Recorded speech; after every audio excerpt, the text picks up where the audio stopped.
নমস্কার, search astro learning চ্যানেলে সকলকে স্বাগত। আজ আমরা হস্তরেখা নিয়ে আলোচনা করব। হস্তরেখা ব্যক্তির ভবিষ্যৎ জানায়। জন্ম মৃত্যুর সমস্ত তথ্যই আমরা এই হাতের রেখা থেকে খুঁজে পাই। জ্যোতিষশাস্ত্রের এই শাখা অর্থাৎ হস্তরেখাশাস্ত্র মতে হাতে এমন কিছু রেখা ও চিহ্ন আছে যা জানায় যে কোনো ব্যক্তির অকাল মৃত্যু হবে কি না। আবার কিভাবে সেই মৃত্যু হবে তাও জানায় এই রেখা বা চিহ্নগুলি। হস্তরেখা ও সমুদ্র শাস্ত্র অনুযায়ী হাতের কিছু কিছু স্থানে কাটা চিহ্ন থাকে। স্থানভেদে এই কাটা চিহ্নটি কখনো শুভ ফল দেয়, আবার কখনো অশুভ ফল দেয়। তবে অধিকাংশ ক্ষেত্রেই এই কাটা চিহ্ন অশুভ ফলেরই কারণ হয়ে দাঁড়ায়। সমুদ্রশাস্ত্র অনুযায়ী হাতে এমন কিছু স্থান রয়েছে যেখানে এই কাটা চিহ্ন থাকলে তা মৃত্যু বা মৃত্যু সমতুল্য যন্ত্রণা কিংবা অকাল মৃত্যু হিসেবে বিবেচিত হয়। যাই হোক, এই ছবিতে এবার আমরা হাতের করতলের বিভিন্ন রেখা নিয়ে আলোচনা করব। হাতের করতলের আয়ু বিচার করতে গেলে সর্বপ্রথম আমাদের জীবন রেখা বা আয়ু রেখা নিয়ে জানতে হবে। এই আয়ু রেখা হলো এই রাহুর পর্বত, এই যে রাহুর পর্বত, এই রাহুর পর্বতের নিচ থেকে উৎপন্ন হয়ে মণিবন্ধ রেখার দিকে অগ্রসর হয়। এই যে রেখাটি, এই রেখাটি হলো আয়ু রেখা বা জীবন রেখা। এই জীবন রেখায় কাটা চিহ্ন থাকলে ব্যক্তির স্বাস্থ্য ওঠা পড়া লেগে থাকে। কাটা চিহ্ন কীরকম হতে পারে? এই রকম ক্রস চিহ্ন হতে পারে, কিংবা ছেদ যাকে বলি, এই ছেদ অর্থাৎ এই যে জায়গাটি গ্যাপ থেকে গেল, এটিকেও আমরা কাটা চিহ্ন বলে থাকি। এই কাটা চিহ্ন থাকলে এই যে স্থানে কাটা চিহ্ন, সেই বয়সে গিয়ে জাতক বা জাতিকার অকাল মৃত্যু বা মৃত্যুতুল্য কষ্টভোগ করতে হতে পারে। এছাড়া চন্দ্রের পর্বত, এই যে ছবিতে দেখতে পাচ্ছেন, এই জায়গাটিকে বলা হয় চন্দ্রের পর্বত।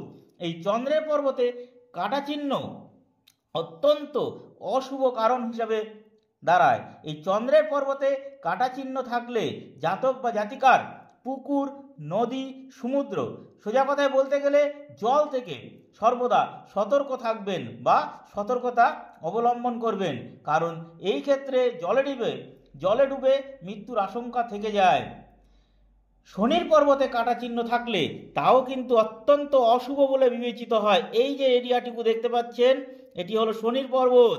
এখানে যদি কাটা চিহ্ন থাকে তাও কিন্তু অশুভ, কারণ এই চিহ্ন প্রায়ই আঘাত পাওয়ার দিকে ইশারা করে, পাশাপাশি অকাল মৃত্যুর সম্ভাবনাও থেকে যায়। এরপরে মঙ্গলের পর্বত, এই যে বুধের পর্বতের নিচ থেকে যে জায়গাটা, এটি হচ্ছে মঙ্গলের পর্বত। এই মঙ্গলের পর্বতে যদি কাটা চিহ্ন থাকে, সেই ব্যক্তিকে কোনো কারণে, যে কোনো কারণে তাকে হাজতবাস হতে পারে। এই পর্বতে কাটা চিহ্ন অকাল মৃত্যুর দিকে ইশারা করে। এমন জাতকরা আত্মহত্যা পর্যন্ত করতে পারে। এছাড়াও এই আয়ু রেখায় কাটা চিহ্ন থাকলে ব্যক্তি বিভিন্ন সময়ে দুর্ঘটনাগ্রস্ত হতে পারে। হস্তরেখা শাস্ত্র অনুযায়ী দুই হাতের জীবন রেখা যদি ভাঙা বা এই রকম কাটা চিহ্ন থাকে, সেক্ষেত্রে বা এক হাতে আছে আরেক হাতে নেই, এমন অবস্থায়ও কিন্তু অকাল মৃত্যুর সম্ভাবনা থাকে, অথবা মৃত্যুতুল্য কষ্ট ভোগ করতে হয়। এক হাতের জীবন রেখা ভাঙা, আরেক হাতে যদি ঠিক থাকে, সেক্ষেত্রেও কিন্তু জাতক প্রচণ্ড স্বাস্থ্য কষ্ট অর্থাৎ শারীরিক সমস্যায় ভুগবেন, সেটা মৃত্যুতুল্য যন্ত্রণা দিতে পারে। আবার এই জীবন রেখায় শৃঙ্খলের মতো বলতে এই রকম গোল গোল চিহ্ন, এরকম শৃঙ্খলের মতো যদি গোল গোল চিহ্ন থাকে, সেই ব্যক্তি গভীর রোগে আক্রান্ত হয়ে মৃত্যু হতে পারে। জীবন রেখার সূচনায়, যেখান থেকে শুরু হয়েছে, এই সূচনায় যদি শুধুমাত্র শৃঙ্খলের মতো চিহ্ন থাকে বা মাঝে বড় কোনো তারকা চিহ্ন থাকে, এই যে স্টার চিহ্ন যাকে বলি, স্টার চিহ্ন থাকে, সেক্ষেত্রেও তার ওই আয়ুতে দুর্ঘটনার কারণে ব্যক্তির মৃত্যু পর্যন্ত হতে পারে। জীবন রেখায় একাধিক যদি তিল থাকে, জীবন রেখায় একাধিক তিল চিহ্ন, ছোট ছোট তিল চিহ্ন বা একটি তিল চিহ্ন, সেক্ষেত্রেও শুভ নয়।